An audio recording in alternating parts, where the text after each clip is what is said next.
Well, this is interesting, isn't it? See this video? Well, this was lovingly prepared earlier, and as you can see, like a proper numpty. Somebody has forgotten. Well, what had happened was I was listening to music today, and my speaker was still connected to my phone, so it wasn't recording any audio. So there you go. At this point, what you can see is me toasting our new VIP patrons. So this is for you, Grant, and for Mark, and I supped a nice cold, refreshing ale on your behalf. Apologies everybody for this. This is a bit embarrassing, but I thought I'd put it out there anyway, especially for Shane. Okay, so what we've got, for a change, I'd taken Legion of Blood, led by Neferata, with Overwhelming Dread, just for the extra minuses to hit, in addition to a command ability that gives the negatives to hit anyway. Legion of Blood, Vampire Lords get an extra attack, really good for Vampire Lords and Zombie Dragon. So with Nef, we have the Court of New Lamia, which comprises 2 Vampire Lords on Zombie Dragons, and a Bloodseeker Palanquin. So the 2 Vampire Lords, the first one has the Orb, which prevents an enemy hero within 3 inches once per battle from piling in, using any abilities, attacking, etc.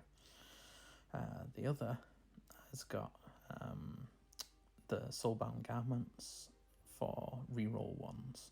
We're really missing the Ethereal Amulet with these little fellas, so what we've got is 3+, rerolling ones on the lady, and 3+ with the Orb on the gentleman on the left. The idea being to put Mystic Shield on, so they're both 3s rerolling ones.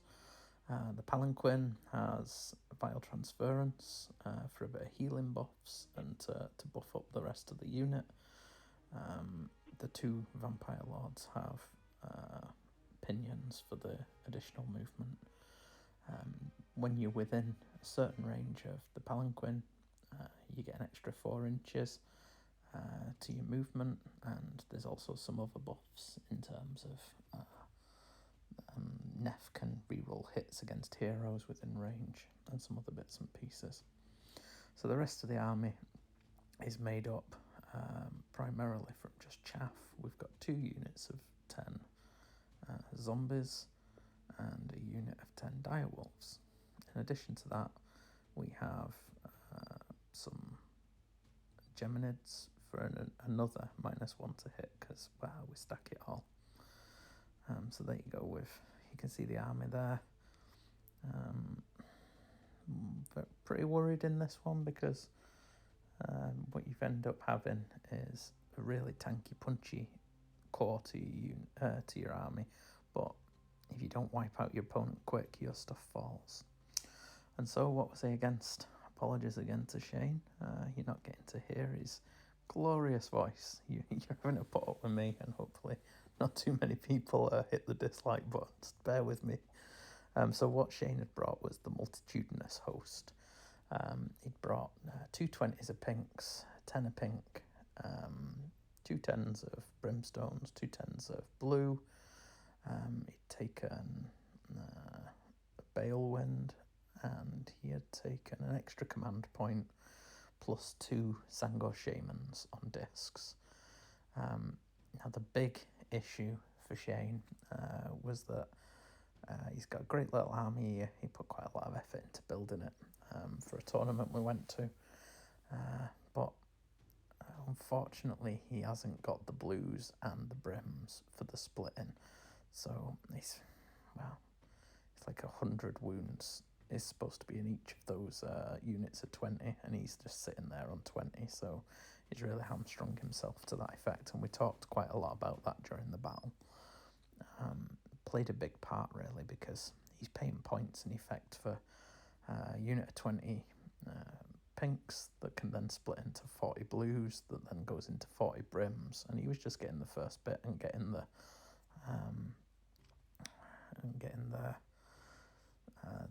the mortal wound bounce back, as opposed to getting all those bodies that could really flood those objectives and make it very difficult for Legion of Blood to get anything. It's a lovely looking army, and there we go. So apologies again to Shane and to yourselves. So you get to listen to me. Hopefully some people will stick with it. The mission that we'd drawn today was one of the new missions. It was Blade's Edge, which is new in the General's Handbook 2020. So this was going to be a first for us both, and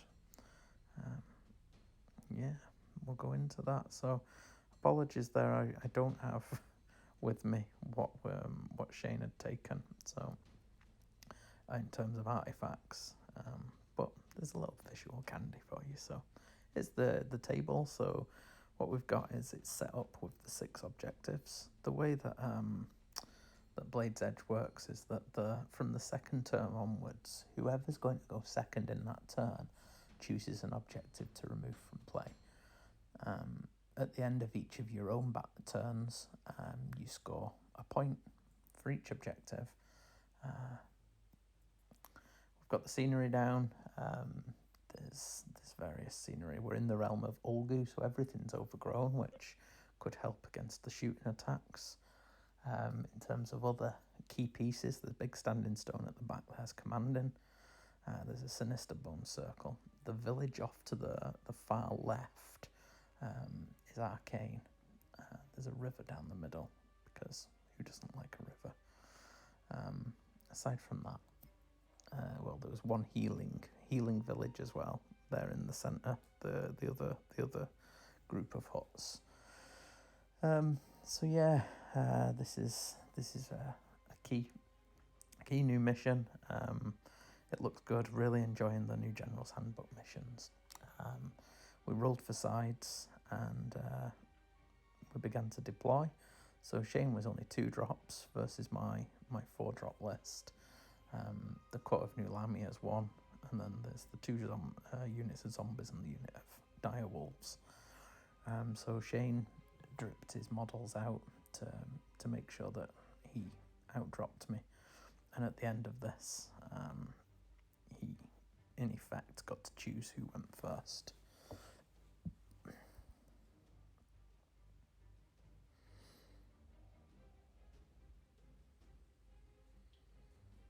I could keep talking, but surely not. Surely you're not that interested in what I've got to say.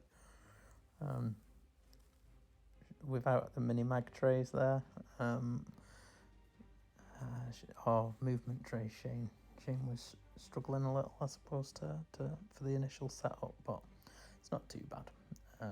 When you're working with units of 40 models, you really need to work on those those movement trays, or it can become a bit challenging. We'll talk through the thinking of the deployment now. So as you can see, Shane took the spread out across the whole of his board edge, with his general in the centre and his other hero off to the left. Because of the speed of the punchy units in the Legion of Blood, things went off to one side, and then the dire wolves held one objective, or were ready to move on to it. And everybody's in a position where they can move forward onto their own objectives. But it came to Shane to decide who was going to go first. I myself had 1 command point to start. Shane had 2, 1 for the battalion and 1 for the command point he'd purchased. And there we go. So we rolled the destiny dice. There was 1 6, 1 1, and quite a lot of insignificant numbers, mid-table obscurity. So Shane rolled. Shane had the choice, and Shane decided that it'd be Legion of Blood to go first.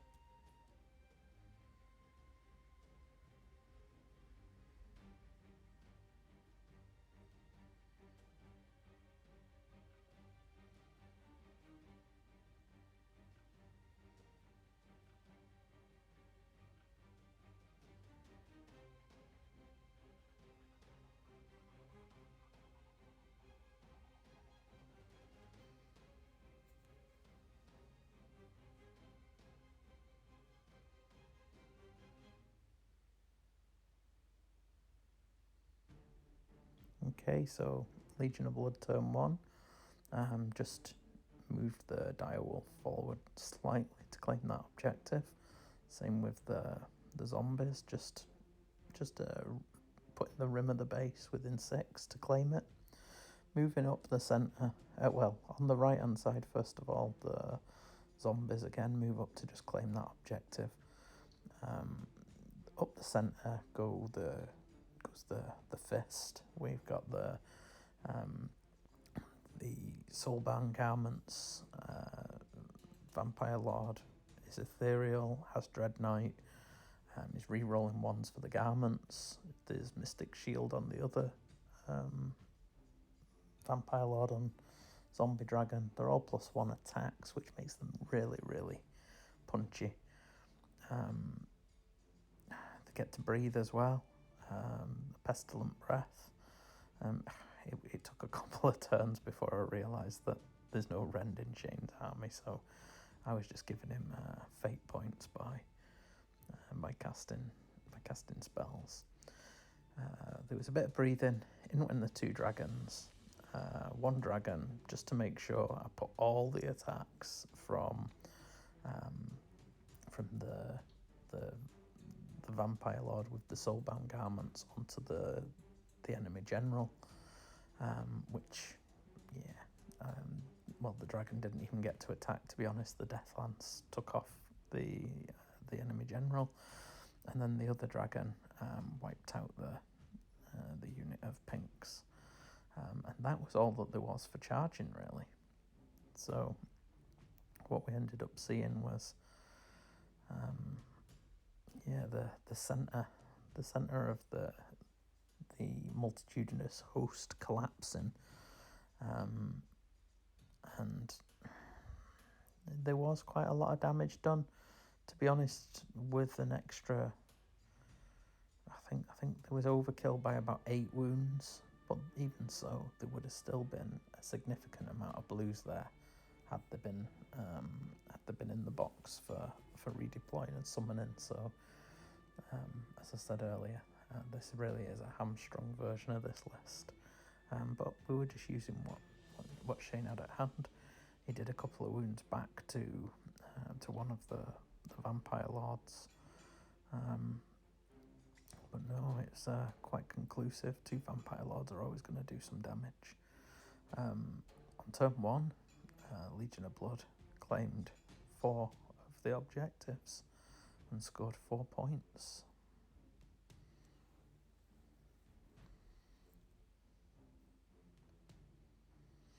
Then we went into turn 1 for Tzeentch.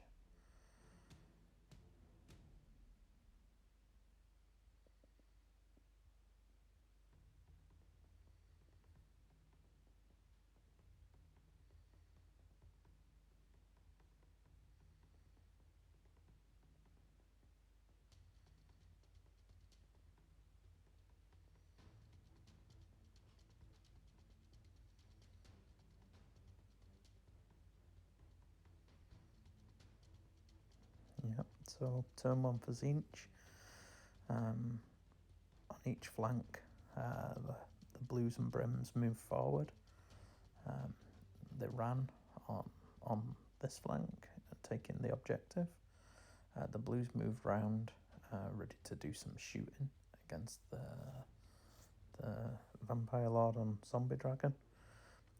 The other pinks stayed put so that they could do a similar thing, and then the other blues and brims ran up onto an objective on this flank. Perhaps a little bit don't know, gung-ho, the remaining Tzeentchian character advanced forward, thinking that it could make a dent in the direwolves. Direwolves, that's a 20 model unit, so they're quite resilient. So there was plenty of shooting.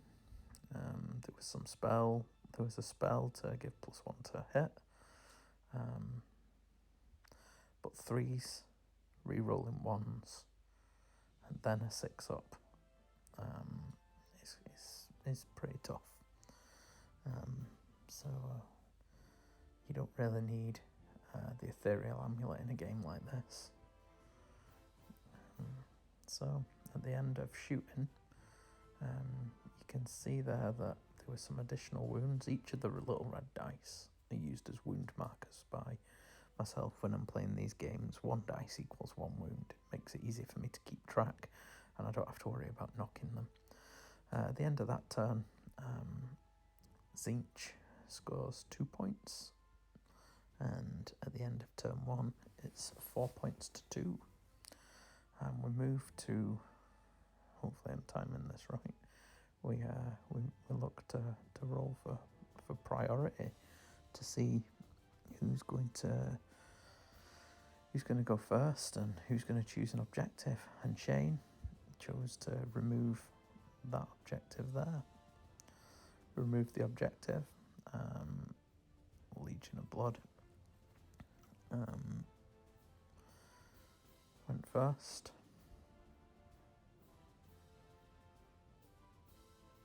Tried to cast Geminids, no joy. The horrors dispelled that themselves. It's quite useful having units that can cast and dispel.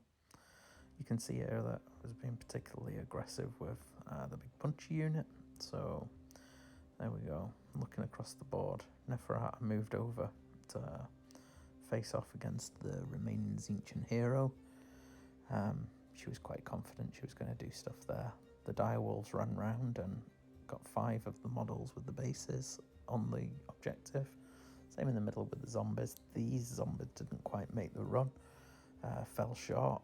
There were no command points to re-roll because both of these Vampire Lords on Zombie Dragon have gone in with the Dread Knight, so they'll be re-rolling hits. Basically going all out at this point to try and cripple the opponent. Moved up the Palanquin into a position where it can get the best use of its bubble for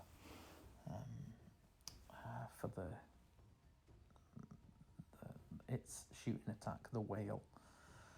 So yeah, it was quite aggressive, but that's the way Legion of Blood plays. They are an aggressive army.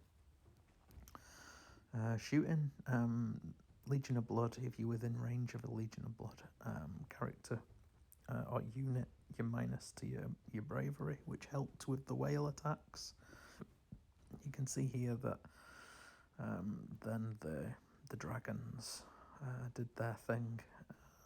The dragons made the charges, they went in, and you never want Vampire Lords on Zombie Dragons charging into you.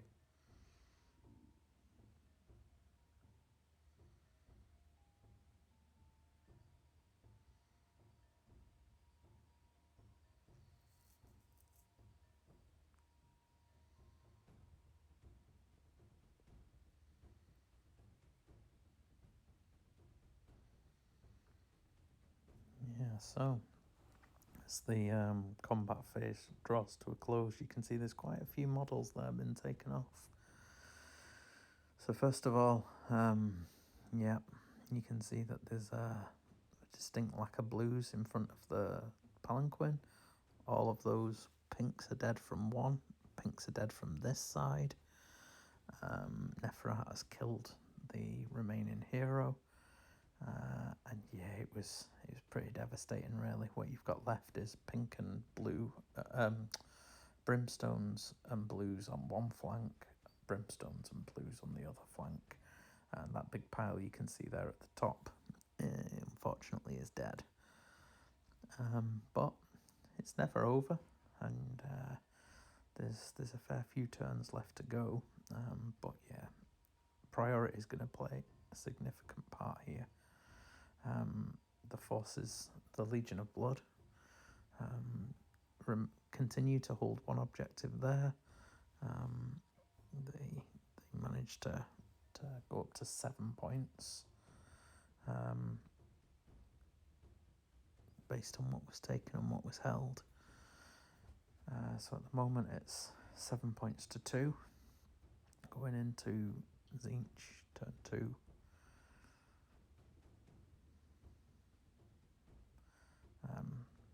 Yeah, things start to speed up now, as you can see. So the Brimstones have taken the 2 flanking home objectives. The unit of blue horrors have ran, disengaged the dragon and taken the centre, and these Brimstones have taken this side. Blues have moved round, ready to do some shooting, as have the Brims. One thing that they do have is they still have the numerical advantage. So there is opportunity once those zombies and direwolves are taken out. Yeah, it's easy to outnumber a monster heavy army that isn't Beastclaw Raiders or Ogres. Okay, so following shooting, you can see that 5 zombies have fallen to the attacks of the horrors. Battle shock, no more run, so stay on 5. On the other side, Neferata has had 3 wounds from cheeky Brimstones, and on this turn, the 3 home objectives are claimed by the forces of Tzeentch, taking it to 7 points to 5. The Legion of Blood on priority, and you can see there that it's won by Tzeentch.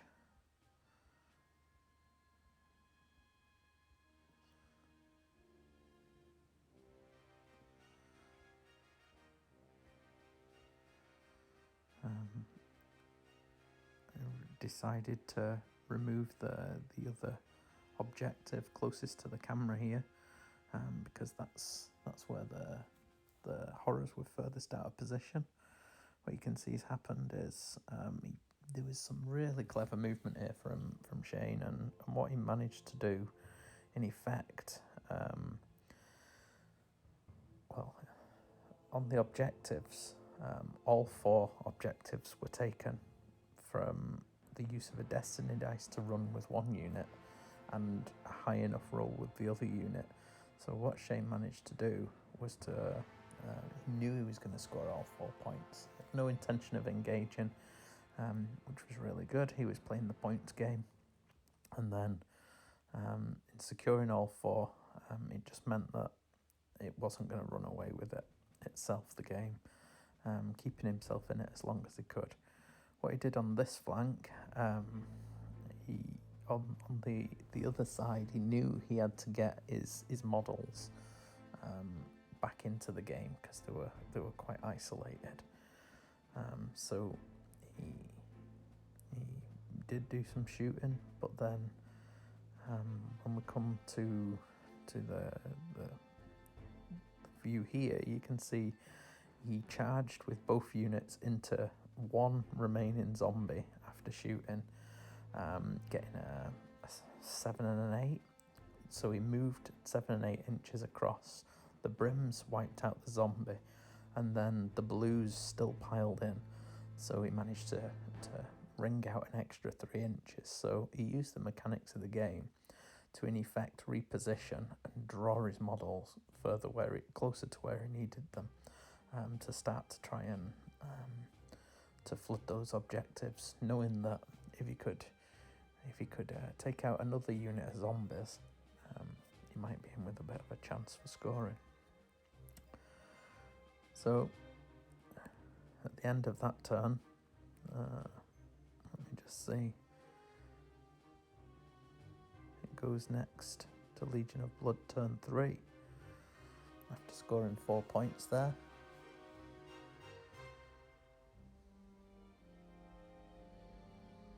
So it was always going to be the case now, though, that there was going to be some problems. So Neferata and the dogs moved up to challenge the Brims on this flank.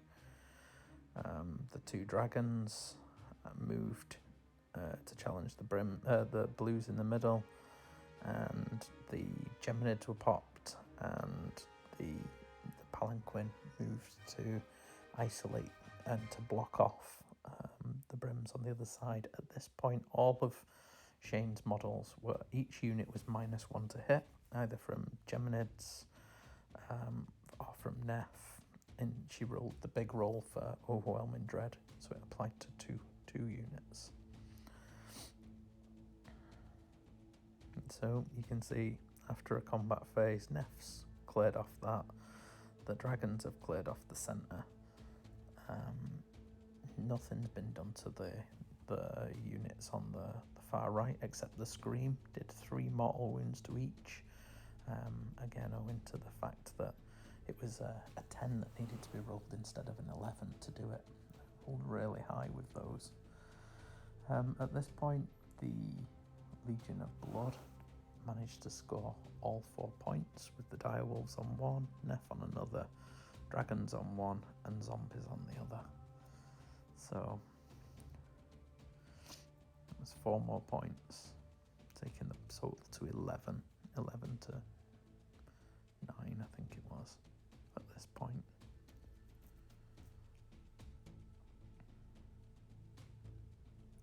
There goes the priority, which was won again by Legion of Blood. At this point it was clear that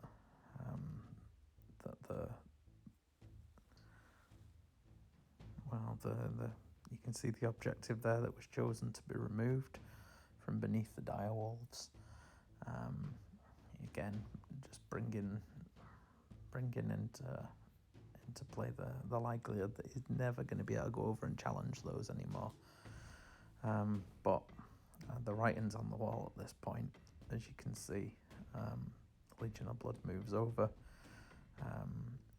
en masse, two vampire lords on zombie dragon and a palanquin.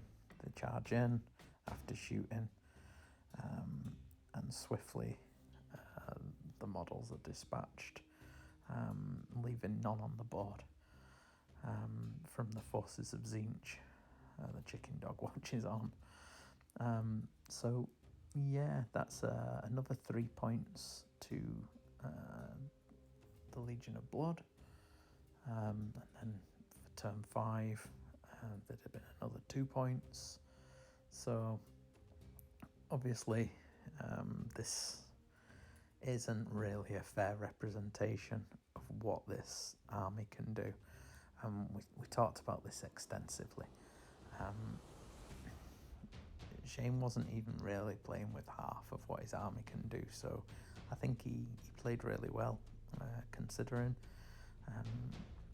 He wasn't, the game didn't really run away from him, because he played the objectives rather than anything else. He was quite proud of some of those Brims chipping off wounds from various people on the shooting. They did quite well. But yeah, he needs to get something with the punch. Maybe some kind of they're not a fighty army, but maybe a Lord of Change, or just buy in. He needs 100 blues and 100 Brims, even if they're pre-painted, as long as he bases them himself. Anyway, all that was done, and then we moved across, and of course, curries. Thanks a lot, and apologies again for my inadequacies and technophobia.